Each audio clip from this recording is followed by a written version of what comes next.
I'm sure for any parliament, I there. Yes, ataje ene yate denne. Ataje ene yate denne. In same baby na ekoso ewo ye manga na masisi a Afenyo Markin am meeting in meter ewo parliament. Na ni nyina ene se Muntaka a warning no papa. We straightforward warning. When you want in na eko 5 fiche na be fa na they be we eko straightforward to Afenyo Markin. Ni nyina ene se right now, so NDC a majority and then MPP a minority, and then Afenyo Markin on and a minority leader. So therefore, in fact, I said we are already in the corner na MPP for a majority leader, no, or no, a majority leader for the MPP party. Ebi for or you or you very confident. Obunyo like okasa utimu say indeed bema ekasa. Sisi our meeting in meter. Afenyo Markin say Abrante shut up. Yes, or say Afenyo Markin shut up. I'm talking to you. You don't know what she was saying. You are a very we cried also very about you were a very small boy. One was small boy, I say very da.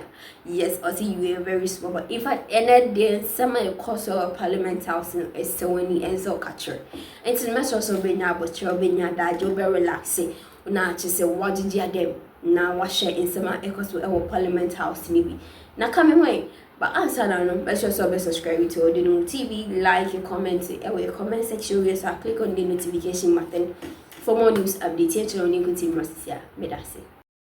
Police administration accordingly adopted the following strategy to ensure a successful rerun of the election on the 17th February 2025.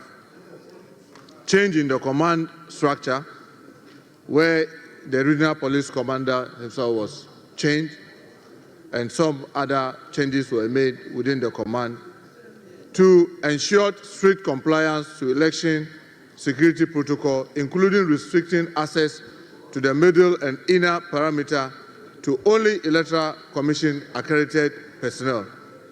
The police administration has taken cue from the 11th February 2025 incident to ensure it does not reoccur in the future election. Thank you, Mr. Speaker.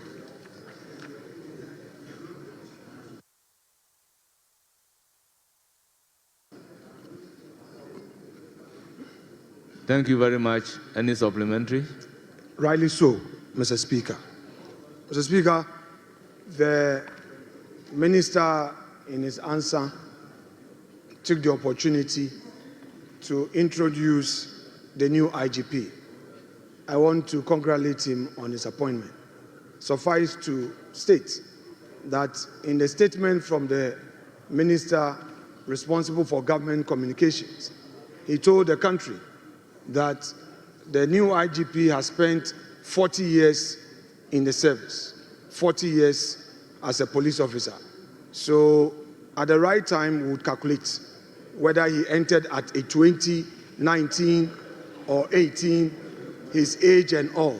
But he says, he stated publicly that the new IGP has spent 40 years in the service.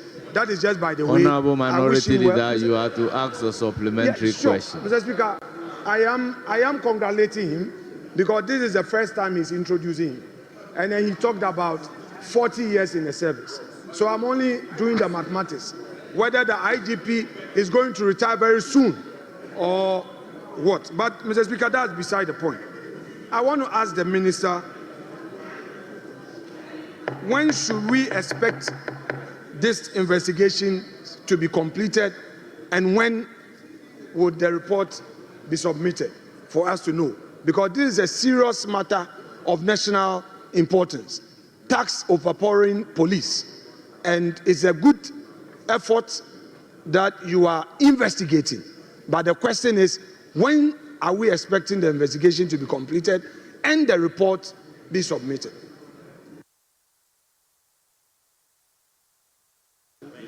Thank you very much, Mr. Speaker. Mr. Speaker, as my colleague may know, I have given the police administration up to the end of this month to give me an update. But as to whether the investigation will be completed, like I said, they are looking at the footage and trying to identify the perpetrators, get them arrested and prosecuted. And as you may know, if you identify someone and you cannot find that person, how will you be able to say that at this particular date I can finish? But the update, I'm sure, they will give me periodic updates, and at the end of this month, I expect an update from the police administration on how far they've gone with the investigation and whether they've been able to make some arrests, and if they have, what they are doing. So surely when I get those updates and you are interested, why not? I'll let you know. Thank you, Mr. Speaker. Mr. Speaker, we were told of some initial arrests. The media reported of some initial arrests. And these thugs interrupted the proceedings in a broad daylight. In a broad daylight. And we're told of some initial arrests. Can the minister tell us the status of prosecution of those who were initially arrested? The incident having taken place in a broad daylight.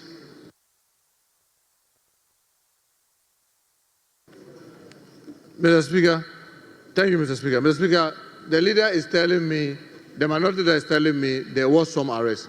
My report doesn't indicate so. So I'll find out from the police, because what the media reports may be different from what the police report. So I'll cross-check from the police whether truly on that said day there were some arrests. But what they told me was that they are reviewing the CCTV footage, and they will be able to identify the people, because like you rightly said, it's a daylight thing, so you'll be able to identify who first jumped over the barricade and all that. Then they will pick it from there. But the information to me hasn't indicated that there was any arrest on that day. Thank you, Mr. Speaker.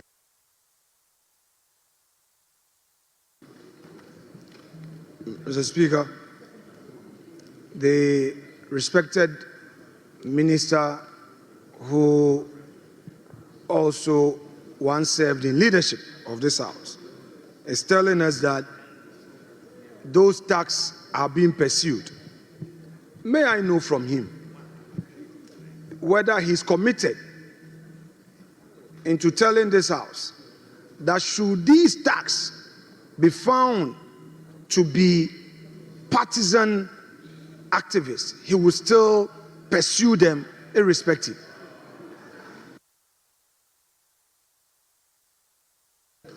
Thank you, Mr. Speaker. Mr. Speaker, I treat crime as crime.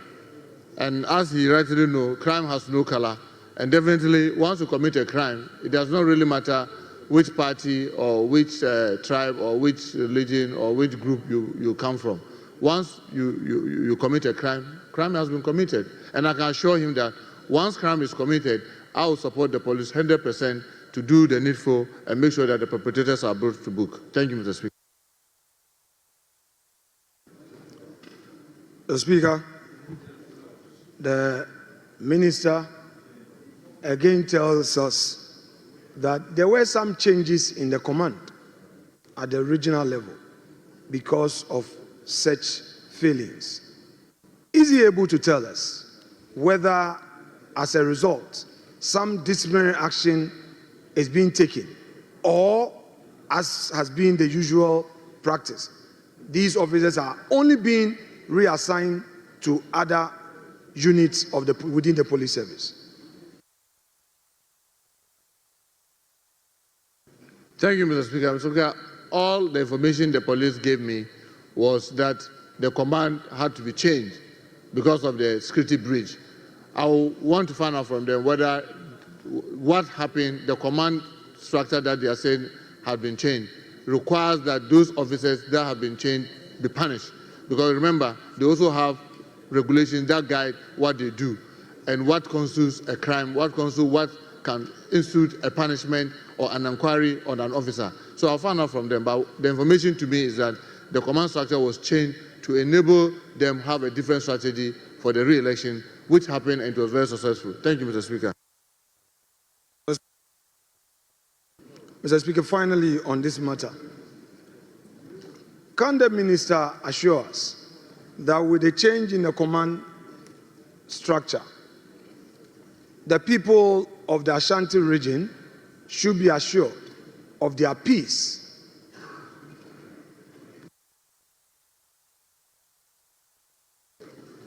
Thank you, Mr. Speaker. Mr. Speaker, I'm very sure the people of Asante, which I'm one, can be rest assured because the subsequent election proved